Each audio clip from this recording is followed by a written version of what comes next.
Pa, bakit ang lungkot-lungkot mo? Paano nak? Hanggang ngayon, naguguluhan pa rin ako eh. Kasi, hindi ako makapaniwala kung paano ako napunta kay mama mo eh.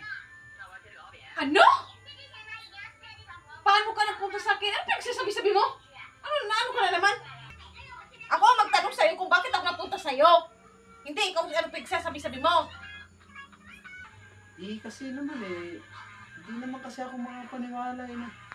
Kung paano eh. Kasi di naman ako naliligaw sa'yo eh. Ginayuma mo yata ako eh. Ano? Ako pa nang gayuma sa'yo? Baka ako yung ginayuma mo? Ano ka? Sus Mariusep! Ginayuma! Ganyan, gulong-gulo pa rin eh. Nagugulungan ka? Ate, sabuyan mo kaya ako na kasi natin nang matauhan ako.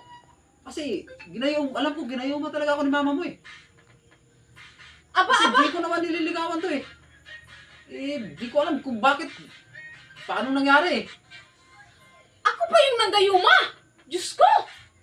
Makapaniwala! Ate, sabuyan mo na rin ako na kasi natin. Dalawa na anak natin, ginayuma kita? Pa, bakit sinasabuyan ng asin? Para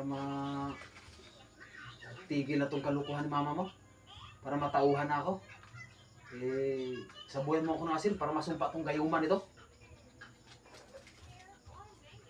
Hoy, banga! Hoy! Ano ka? Ako ata yung ginayuma mo! Ano sabihin ginayuma ko ngayon? Natauhan ka ba? Natauhan ka? O sige, alalalim, natauhan ka ba? O, akin na to. Akin na. Ayun o. Natauhan ka na. Natauhan ka? Ako pa ngayon ang gayuma sa'yo? Ha? Ako pa ang gayuma? Totoo pala na. Ako pala ng gayuman ito.